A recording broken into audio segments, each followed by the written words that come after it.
بسم اللہ الرحمن الرحیم۔ صبر کے حوالے سے بات چل رہی تھی اور چہل احادیث میں سے ہم نے حدیث نمبر 32 پڑھ لی تھی، اور اب اس کی آخری کچھ باتیں آپ کے سامنے عرض کر کے انشاءاللہ اگلی حدیث مبارکہ شروع کریں گے۔ اس میں ایک چیز تو سب سے اہم یہ ہے کہ جہاں اللہ تعالیٰ نے صبر کے بارے میں قرآن پاک میں مختلف آیات نازل کی،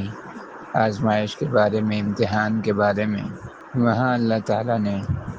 صبر کرنے والوں کے فضائل بھی بیان کیے ہیں،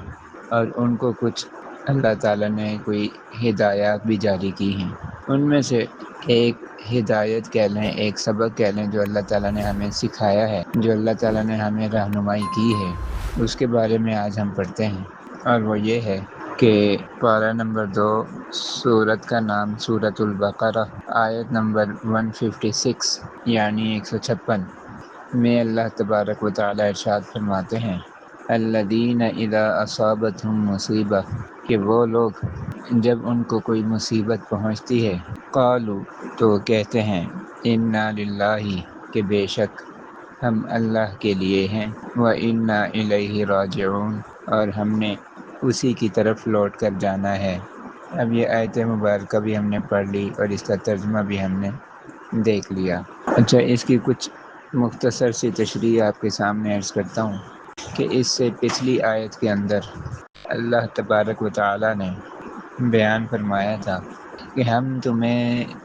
ضرور آزمائیں گے، کبھی خوف طاری کر کے، کبھی بھوک کی شدت پیدا کر کے، یعنی بھوک کی شدت کا احساس دلا کے، کبھی جو اللہ تعالیٰ نے مختلف قسم کے اموال یعنی مال ہمیں دیے ہیں، ان میں سے کسی چیز میں کوئی کمی کر کے، مثال کے طور پر چوری ہو گئی، ڈاکہ پڑ گیا، کاروبار میں نقصان ہو گیا، نوکری چلی گئی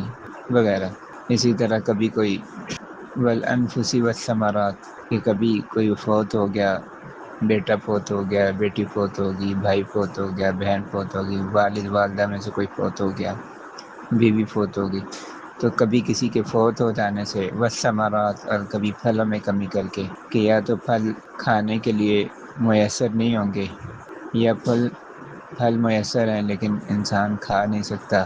یا انسان خرید نہیں سکتا، اس کے پاس مالی گنجائش نہیں ہے کہ وہ پھل خرید سکے۔ تو اس طرح اللہ تعالیٰ انسان کو مختلف صورتوں میں مختلف طریقوں سے آزمائیں گے۔ آگے اللہ تبارک و تعالیٰ نے فرمایا تھا کہ یہ جن کو آزمایا جائے گا نا، اور جب وہ ان آزمائشوں کے اندر صبر کریں گے، ٹھیک ہے نا، حوصلے سے کام لیں گے، ہمت سے کام لیں گے، تو اللہ نے فرمایا وبشر الصابرین، ان صبر کرنے والوں کو خوشخبری سنا دیجیے۔ تو ان کے لیے خوشخبریاں اور بشارتیں بھی بہت ہیں، ان کے فضائل بھی بہت ہیں۔ اور پھر اللہ تعالیٰ نے یہ بھی بتایا کہ اب یہ صبر کرنا کیسے ہے، یعنی یہ جو مصیبتیں اللہ تعالیٰ نے ذکر کی ہیں کہ آزمائشیں آئیں گی، مصیبتیں آئیں گی، بیماریاں آئیں گی، یہ مختلف طرح کے حالات اللہ تعالیٰ پیدا کریں گے انسان کے اوپر، انسان کو آزمائیں گے، تو اس میں جب بھی کوئی ایسی کوئی آزمائش، مصیبت، پریشانی آئے تو کرنا کیا ہے۔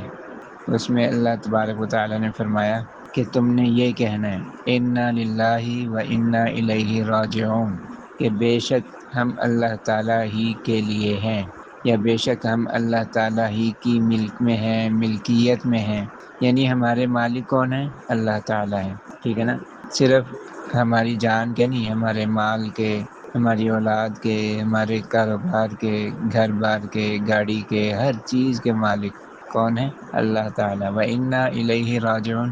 اور ہم نے اسی کی طرف یعنی اسی اللہ کی طرف لوٹ کر جانا ہے۔ جب انسان کسی آزمائش یا مصیبت کے پہنچنے پر یہ جملہ اپنی زبان سے دہرائے گا تو اللہ تعالیٰ اس کی مصیبت اور اس کی پریشانی، اللہ تعالیٰ اس کی مصیبت اور اس کی پریشانی کو ہلکا فرما دیں گے، اس کا بوجھ ہلکا ہو جائے گا، اس کی پریشانی ہلکی ہو جائے گی، اس کا دل ہلکا ہو جائے گا، اور اللہ تعالیٰ اس کو جس طرح ایک پریشانی، بیماری، تکلیف پہ صبر کرنا چاہیے، اللہ تعالیٰ اس کو اس طرح سے اس کے اوپر صبر کرنے کی توفیق عطا فرمائیں گے، اور اللہ تعالیٰ اس کی مدد فرمائیں گے۔ کیونکہ انہی آیات کے اندر اللہ تعالیٰ نے یہ بھی فرمایا ان اللہ مع الصابرین، کہ بے شک اللہ تعالیٰ صبر کرنے والوں کے ساتھ ہے۔ تو اللہ تعالیٰ کی مدد بھی ایسے لوگوں کے ساتھ شامل حال ہوگی۔